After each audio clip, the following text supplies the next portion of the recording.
Hello friends, welcome back to my channel Soma lifestyle. আশা করি সবাই ভালো আছো আর আমিও খুব ভালো আছি। তো আজকে আমি শেয়ার করব কিভাবে একদম সহজ পদ্ধতিতে খুব কম সময়ে একটি মাছের ঝোলের রেসিপি তৈরি করা যায়। তো আশা করি সবাই ভালো লাগবে, তো সবাই দেখতে থাকো। আমি মাছের ঝোল তৈরি করার জন্য এখানে কিছুটা পরিমাণ রুই মাছ নিয়ে নিয়েছি। আপনারা যে মাছটা পছন্দ করবেন সেই মাছটাই নিয়ে নেবেন। তো রুই মাছটা দেখুন আমি কিন্তু খুব ভালো করে এখানে ধুয়ে নিয়েছি। তো ধুয়ে নেওয়ার পরে আমি এর মধ্যে দিয়ে দিচ্ছি কিছুটা পরিমাণ লবণ। আমি আমার পরিমাণ মতন এখানে লবণ দিয়ে দিয়েছি। আপনারা আপনাদের পরিমাণ মতন লবণ কিন্তু এখানে দিয়ে দেবেন। আমার মনে হলো আরেকটু পরিমাণ লবণ দরকার, তাই আমি এখানে আরেকটু লবণ মিশিয়ে নিচ্ছি। লবণ কিন্তু এখানে বেশি অ্যাড করবেন না, তাহলে কিন্তু লবণে পোড়া হয়ে যাবে, তখন কিন্তু খেতে একদমই ভালো লাগবে না। তো দেখুন আমি কিন্তু লবণটা ভালো করে মাছের গায়ের উপর ছিটিয়ে দিচ্ছি। তারপরে আমি এর মধ্যে অ্যাড করে নেব কিছুটা পরিমাণ হলুদ। লবণ আর হলুদটা অ্যাড করে নেওয়ার পরে লবণ আর হলুদটা ভালো করে আমি মাছের গায়ে মাখিয়ে নেব, যাতে খুব ভালো করে লবণ আর হলুদটা মাছের গায়ে ঢোকে। তো দেখুন আমি কিন্তু এখানে হলুদটা অ্যাড করে নেওয়ার পর ভালো করে এটাকে মাখিয়ে নিয়েছি। আপনারাও এরকম করে মাখিয়ে নেবেন, যাতে হলুদ আর লবণের পরিমাণটা ভালোভাবে মাছের গায়ে লাগে। তো ভালো করে আমি মাখিয়ে নেওয়ার পরে এখানে এবার মাছগুলোকে ভেজে নেব। তো মাছগুলোকে ভেজে নেওয়ার জন্য প্রথমে কি করব, কড়াই বসিয়ে নেব, একটি গ্যাসের ওপর একটি কড়াই বসিয়ে নেব। তো দেখুন মাছগুলো আমি মেখে নেওয়ার পরে খুব সুন্দর করে কিন্তু মেখে নিচ্ছি, আপনারাও মেখে নেবেন এইভাবে। তো মেখে নেওয়ার পর একটু কড়াই বসিয়ে দিয়েছি গ্যাসের উপর। তো দেখুন কড়াইটা খুব গরম করে নেব, যাতে মাছটা লেগে না যায়। তো কড়াইটা গরম করে নেওয়ার পরে ভালো করে এর মধ্যে তেল দিয়ে দেবো। আমি এখানে সাদা তেল নিয়েছি, আপনারা যে তেলটা পছন্দ করবেন সর্ষের তেলও নিতে পারেন। তো সাদা তেলটা ভালো করে দেখুন আমি কড়াইয়ের চারপাশে লাগিয়ে দিচ্ছি, যাতে মাছটা কোথাও লেগে না যায়। তো কড়াইটা ভালো করে গরম করে নিই, তেলটাও ভালো করে গরম করে নিই। এবার কি করব, একে একে সেই নুন হলুদ মাখিয়ে রাখা মাছগুলো তেলের উপর দিয়ে ভেজে নেব। তো দেখুন আমি কিন্তু একে একে মাছগুলো তেলের উপর দিয়ে দিচ্ছি ভেজে নেওয়ার জন্য। আপনারাও এরকম সেম পদ্ধতিতে মাছগুলো তেলের উপর দিয়ে ভেজে নেবেন কিছুক্ষণ ভালো করে। একটু আস্তে ছাড়বেন মাছগুলো, নাহলে কী হবে, তেলটা গায়ে ছিটে যাওয়ার সম্ভাবনা থাকে। তো দেখুন আমি একে একে কিন্তু সব কটা মাছ তেলের উপর দিয়ে দিলাম প্রথম। তো মাছটা কিছুক্ষণ ভাজা হতে দেবো, যাতে একটা পাশ খুব সুন্দর করে ভাজা হয়ে যায়। তো দেখুন মাছগুলো কিন্তু খুব সুন্দর করে ভাজা হয়ে গেছে, একটা পাশ কিন্তু ভালো লাল হয়ে গেছে ভাজা হয়ে। তো একটা পাশ যখন আমরা দেখছি লাল হয়ে পুরো ভাজা হয়ে গেছে, তখন আমরা এইভাবে আরও একটা পাশও এরকমভাবে উল্টে নিয়ে ভালো করে ভাজা করে নেব।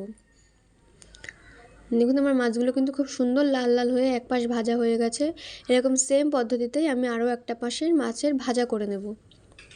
একটু লাল লাল করে ভাজলে কি হয়, মাছটা খেতে খুব সুন্দর লাগে। এই মাছটা যদি আপনারা খালি গরম ভাতে খেয়ে থাকেন, তাহলেও কিন্তু খুব সুন্দর লাগবে। একটু গরম ভাতে এরকমভাবে লাল লাল করে ভেজে নিয়ে খাবেন, দেখবেন খুব সুন্দর লাগবে। তো দেখুন আমি কিন্তু একে একে মাছগুলো উল্টে নিলাম আর একটা পাশ ভাজা হওয়ার জন্য। তো একে একে দেখুন আমি উল্টে নিয়েছি। এবার একে একে সব কটা মাছ আমি উল্টে নেওয়ার পরে কী করব, যেহেতু আমি মাছের ঝোলের তরকারি রেসিপিটা তৈরি করব, তো আমি একে একে সেই উপকরণগুলো কেটে নেব। মাছটা আর একটা পাশ ভাজা হতে হতো। তো আমি এখানে নিয়ে নিয়েছি দুটো আলু। আপনারা যেটা পছন্দ করবেন, যে কটা আলু পছন্দ করবেন সে কটা আলুই দেবেন। আমি আমার পছন্দ মতন দুটো আলু এখানে ব্যবহার করেছি। আর নিয়েছি দুটো পেঁয়াজ, আর নিয়ে নেব একটা টমেটো। টমেটোটা একদম ছোটও না বড়ও না, আমি মাঝারি সাইজের একটা টমেটো ব্যবহার করেছি। আর নিয়ে নিয়েছি 3-4 কোয়া রসুন। আমি একদম কম সময়ে একদম সহজ পদ্ধতিতে তৈরি করব, তো আমি বেশি কিছু এখানে অ্যাড করব না। তো আলুটাকে আমি প্রথমে ভালো করে ছুলে নেব। ছুলে নেওয়ার পর ভালো করে সব উপকরণগুলো কেটে নিয়েছি। কেটে নেওয়ার পরে মাছের দেখুন যে আরেকটা পাশ আমি ভাজা হতে দিয়েছিলাম, সেই আরেকটা পাশও কিন্তু ভাজা হয়ে গেছে। দেখুন খুব সুন্দর কিন্তু লাল লাল করে ভাজা হয়ে গেছে। তো আমি কি করব, একে একে সব কটা মাছ তুলে নেব প্লেটের ওপর। এর থেকে বেশি ভাজলে কী হবে, মাছটা কিন্তু পুড়ে যাওয়ার সম্ভাবনা থাকে, আর তখন কিন্তু খেতেও ভালো লাগে না। তো আমি সেই তেলে একে একে আর যে কটা মাছ ছিল সে কটা মাছও একবারে ভেজে নেব। দেখুন আমি কিন্তু বাদ বাকি মনে হয় 4টে না 5টা মাছ ছিল, তো আমি 4টে না 5টা মাছও কিন্তু একবারে ভেজে নেব, কারণ আমার একবারে হয়নি। তো মাছটা ঢেকে রেখে দেখুন আমি তরকারির জন্য যে উপকরণগুলো কেটেছিলাম সেগুলো আপনাদেরকে দেখিয়ে নিই। তো আমি কেটেছিলাম কিছুটা পরিমাণ আলু, পেঁয়াজ কুচি, টমেটো কুচি, ধনেপাতা কুচি। এই কটা উপকরণ আমাদের তরকারির জন্য লাগবে। আর আমাদের ফোড়নে যেগুলো লাগবে সেগুলো হচ্ছে দেখে নিন। ফোড়নের জন্য আমি এখানে ব্যবহার করেছি কিছুটা পরিমাণ তেজপাতা, এলাচ, লবঙ্গ, দারচিনি, জিরে, কাঁচা লঙ্কা, শুকনো লঙ্কা আর যে 3-4 কোয়া রসুন নিয়েছিলাম সেটা একটু জাস্ট থেতো করে নিয়েছি, আর কিছুই করিনি, সামান্য পরিমাণ থেতো করে নিয়েছি। তো এবার কি করব, ওই মাছগুলোও ভাজা হয়ে গেছে, ভাজা হয়ে যাওয়ার পর তুলে নেব। তুলে নেওয়ার পরে আবার কড়াইটা ভালো করে পরিষ্কার করে নিয়ে গ্যাসের উপর বসিয়ে দিয়ে তো দিয়ে দিলাম কিছুটা পরিমাণ সাদা তেল। যেহেতু আমার আলুগুলোকে ভেজে নিতে হবে, তো প্রথমে আমি আলুগুলোকে কিছুক্ষণ ভালো করে ভেজে নেব। তো দেখুন আমি কিন্তু কড়াইতে তেলটা গরম করে আলুগুলোকে ভালো করে ভেজে নিয়েছি। আলুগুলোকে ভালো করে ভেজে নেওয়ার পরে এর মধ্যে আমি কিছুটা পরিমাণ লবণ দিয়ে দেবো।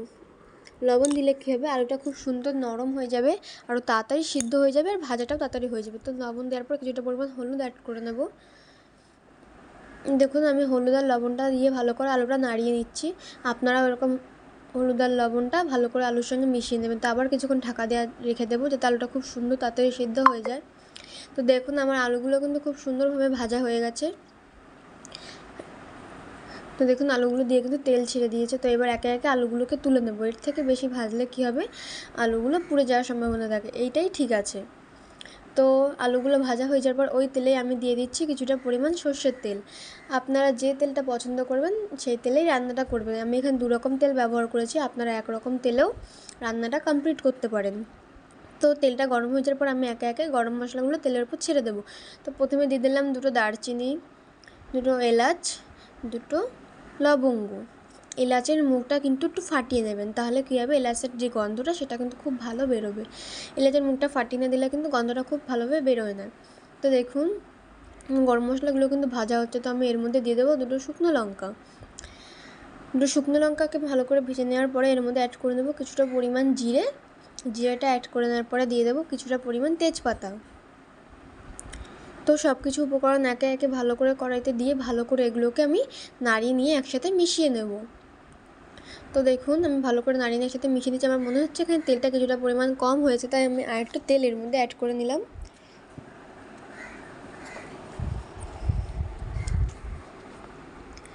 তো তেলটা অ্যাড করে নেওয়ার পর ভালো করে সব কিছু একসাথে আবার ভেজে নেব। তো ভেজে নেওয়ার পরে আমি এর মধ্যে দিয়ে দেবো যে রসুনগুলো থেতো করে রেখেছিলাম, সেই রসুন কুচিটা আমরা এর মধ্যে দিয়ে দেবো। তো দেখুন রসুনটা ভালো করে নাড়িয়ে নেব, আর একবার মশলার সাথে নাড়িয়ে নেওয়ার পরে এর মধ্যে দিয়ে দেবো কাঁচা লঙ্কাগুলো। যে কাঁচা লঙ্কাগুলো আমরা ফোড়নের জন্য রেখেছিলাম, সেই কাঁচা লঙ্কাগুলো আমরা তেলের উপর দিয়ে দেবো। কাঁচা লঙ্কাগুলো তেলের উপর দিয়ে ভালো করে ভেজে নেব। ভেজে নেওয়ার পরে এর মধ্যে আমরা যে পেঁয়াজ কুচিগুলো কুচিয়ে রেখেছিলাম সেই পেঁয়াজ কুচিটা অ্যাড করে নেব। তো সব কিছু একসঙ্গে আবার ভালো করে নাড়িয়ে নেব, নাড়িয়ে মিশিয়ে নেব। তো দেখুন ভালো করে মিশিয়ে নেওয়ার পরে আমি কিছুক্ষণ ঢাকা দিয়ে রেখে দেবো যাতে খুব সুন্দর জিনিসগুলো নরম হয়ে যায়। তো দেখুন ঢাকা দিয়ে রাখার পর দেখুন আমার জিনিসগুলো কিন্তু খুব সুন্দরভাবে নরম হয়ে গেছে। এবার আবার নাড়িয়ে নিয়ে এর মধ্যে কিছুটা পরিমাণ লবণ আর হলুদ অ্যাড করে নেব। তাহলে কী হবে, জিনিসটা খুব সুন্দর আরও নরম হবে। এরপর দিয়ে দেবো পরিমাণ আলু। যে আলুগুলো আমরা ভেজে রেখেছিলাম সেই আলুগুলো আমরা এর মধ্যে একে একে দিয়ে দেবো, দিয়ে নাড়িয়ে নেব।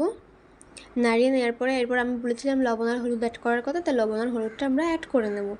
যাতে কী হবে, আর যে গুঁড়ো মশলাগুলো ছিল সেগুলোও আমরা কিন্তু একবারে অ্যাড করে নেব। তো দেখুন আমি প্রথমে লবণটা দিয়ে দিচ্ছি, একটু ভালো করে নাড়িয়ে নেওয়ার পরে এর মধ্যে টমেটোটাও দিয়ে দেবো একবারে। টমেটোটা দিয়ে দেবো।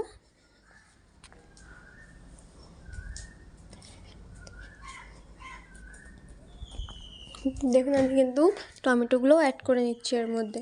তো টমেটোগুলো অ্যাড করে নেওয়ার পর খুব ভালো করে একবার নাড়িয়ে নিয়ে লবণ আর হলুদটা একবার অ্যাড করে নেব। দিয়ে দেবো পরিমাণ মতন লবণ, দিয়ে দেবো হলুদ, আর দিয়ে দেবো কিছুটা পরিমাণ, দেখুন লবণটা দিয়ে কিন্তু আমি ভালো করে নাড়িয়ে নিয়েছি। এবার দিয়ে দেবো পরিমাণ মতন হলুদ, দিয়ে দেবো কিছুটা পরিমাণ জিরের গুঁড়ো আর সামান্য পরিমাণ লঙ্কার গুঁড়ো। যেহেতু লঙ্কার গুঁড়ো কিন্তু বেশি খাওয়া আমাদের স্বাস্থ্যের পক্ষে ভালো না, তাই আমি সামান্য পরিমাণে দিয়েছি। যেহেতু আমি আগে ফোড়নে কিছুটা কাঁচা লঙ্কা দিয়েছিলাম, তো আমি ঝালটা বুঝেই দিলাম। এখানে লঙ্কার গুঁড়োটা দিয়ে ভালো করে মিশিয়ে নিচ্ছি সব কিছু ভালো করে মশলাগুলো একসাথে। তো মিশিয়ে নেওয়ার পরে দিয়ে দেবো সামান্য পরিমাণ জল। আপনারা আপনাদের পরিমাণ মতন এখানে জলটা ব্যবহার করবেন, আমি কিন্তু আমার পরিমাণ মতন জলটাই এখানে ব্যবহার করেছি। তো কিছুক্ষণ ঢেকে রাখবো জলটা দিয়ে, যাতে আলু টমেটোগুলো খুব সুন্দরভাবে নরম হয়ে গলে যায়। তো দেখুন ঢেকে রাখার পরে আমার জিনিসগুলো কিন্তু খুব সুন্দরভাবে নরম হয়ে গেছে। নরম হয়ে যাওয়ার পর দেখুন আমি ভালোভাবে নাড়িয়ে নিয়ে এর মধ্যে যে ভেজে রাখা মাছগুলো ছিল, ভেজে রাখা মাছগুলো এখন অ্যাড করে নেব। দেখুন আমি একে একে কিন্তু মাছগুলো তরকারির মধ্যে আমি অ্যাড করে নিলাম। এবার কি করব, কিছুটা ধনেপাতা কুচিও এখন দিয়ে দেব। তো দেখুন ধনেপাতা কুচিগুলো কিন্তু আমি একে একে দিয়ে দিচ্ছি এর মধ্যে। তো ধনেপাতা কুচিটা অ্যাড করে নেওয়ার পরে আমি কিছুক্ষণের জন্য আবার এটাকে ভালো করে নাড়িয়ে ঢেকে রেখে দেবো। ঢেকে রাখলে কি হবে, জিনিসটা খুব সুন্দর গলে যাবে। এই যে ধনেপাতাটা আমি অ্যাড করলাম, এটা খুব সুন্দরভাবে গলে যাবে। তো দেখুন আমার ধনেপাতাগুলো কিন্তু একদম গলে গেছে। ধনেপাতাটা দিলে কী হয়, গন্ধটা খুব সুন্দর আসে। এবার আমি অ্যাড করে নেব এর মধ্যে সামান্য পরিমাণ গরম মশলা। এটা আমার বাড়িতে বানানো গরম মশলা, লবঙ্গ, দারচিনি, এলাচ সব কিছু একসঙ্গে করে। আপনারা আপনাদের কাছে যে গরম মশলাটা থাকবে দোকানের কেনা, সেটাও আপনারা অ্যাড করে নিতে পারেন, কোনো ব্যাপার না। তো দেখুন গরম মশলাটা অ্যাড করে দিচ্ছি। গরম মশলাটা অ্যাড করে নেওয়ার পরে আমার তরকারিটা কিন্তু দেখুন একদম পুরো রেডি হয়ে গেছে। এবার এটাকে নামিয়ে আমরা ডেকোরেশন করে নেব। তো আমি এখানে নামিয়ে নিয়ে একটু পেঁয়াজ, লেবু, লঙ্কা দিয়ে